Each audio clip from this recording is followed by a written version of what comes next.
Halo semuanya, pernah dengar soal penipuan haji yang belakangan ini lagi ramai banget?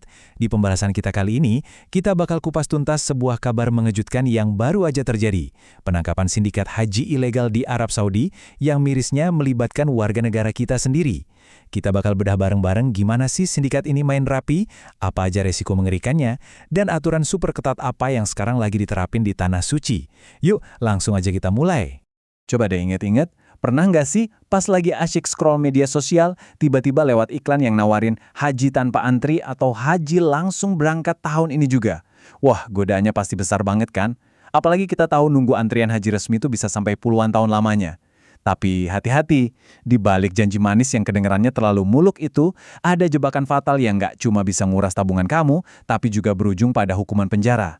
Masuk ke bagian pertama dari ulasan kita, penangkapan sindikat. Kita lihat gimana akhirnya kedok mereka ini dibongkar paksa oleh aparat.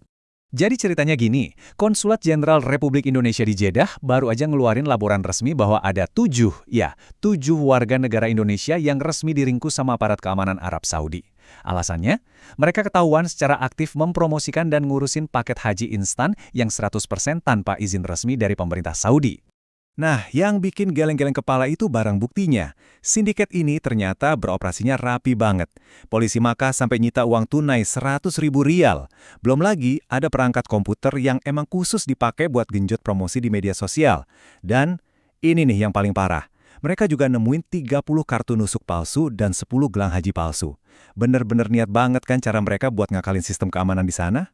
Fakta yang bikin makin miris, 2 dari tersangka yang ditangkap itu ternyata lagi pakai seragam resmi petugas haji Indonesia. Ibaratnya pagar makan tanaman ya. Tentu aja, Kementerian Agama kita nggak tinggal diam. Kemenak langsung ambil langkah tegas. Kalau terbukti bersalah, oknum-oknum ini bakal langsung dipecat dan di-blacklist secara permanen. Pemerintah benar-benar nggak ngasih ampun buat pelanggaran fatal kayak gini. Oke, kita lanjut ke bagian kedua.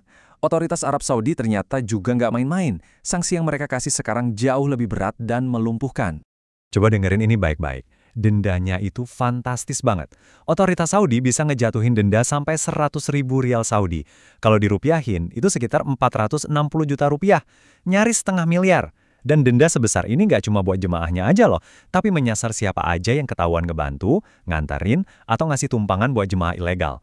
Lebih ngerinya lagi, dendanya itu dihitung kelipatan per kepala jemaah yang dibantu. Bisa kebayangkan bangkrutnya kayak apa? Biar lebih kebayang horornya, mari kita lihat timeline hukumannya. Di jam pertama kamu tertangkap, kamu langsung ditahan dan mobil yang dipakai nganter langsung disita. Masuk hari pertama, denda ratusan juta per jemaah tadi langsung dijatuhkan. Dalam bulan pertama, kamu bakal langsung diproses buat deportasi. Terus efek jangka panjangnya. Kamu bakal diblokir dan dilarang keras masuk Arab Saudi selama 10 tahun penuh. Habis sudah harapan buat kembali ke Tanah Suci dalam waktu dekat.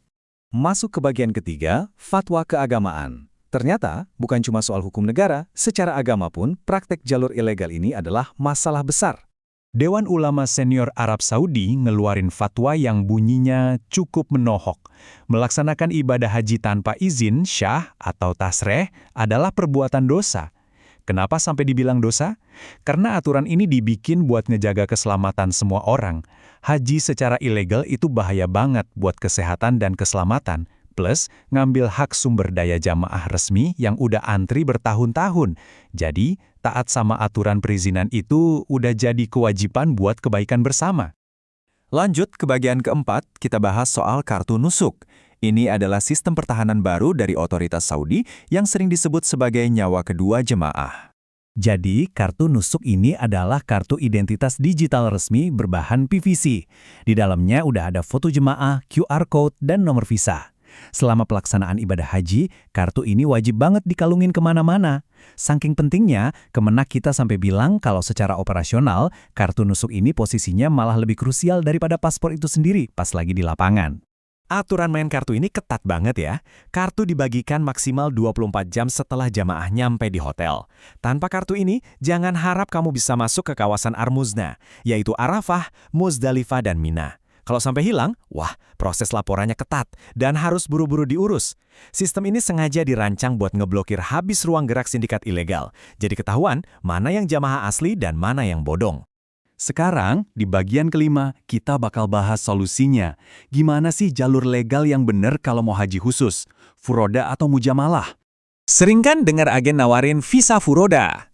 Padahal, Furoda itu sebenarnya istilah lama buat visa mandiri yang sekarang sering nggak terregulasi dan risikonya gede banget dimainin oknum. Nah, jalur yang benar-benar resmi dan dilindungi sama Undang-Undang Nomor 8 Tahun 2019 di negara kita itu namanya visa mujamalah.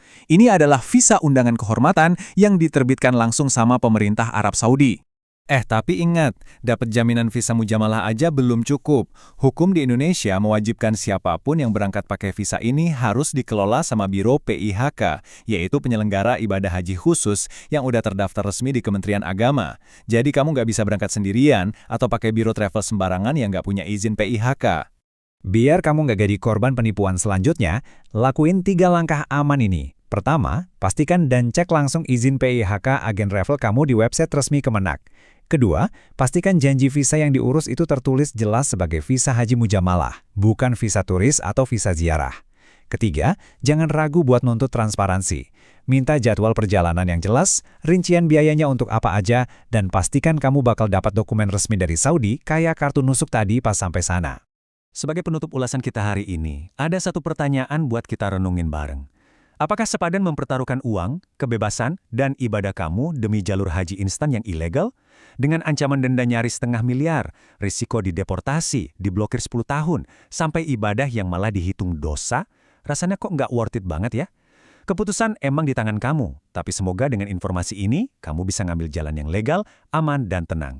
Terima kasih sudah ngikutin pembahasan kita, hati-hati dalam memilih, dan sampai jumpa di ulasan seru kita berikutnya.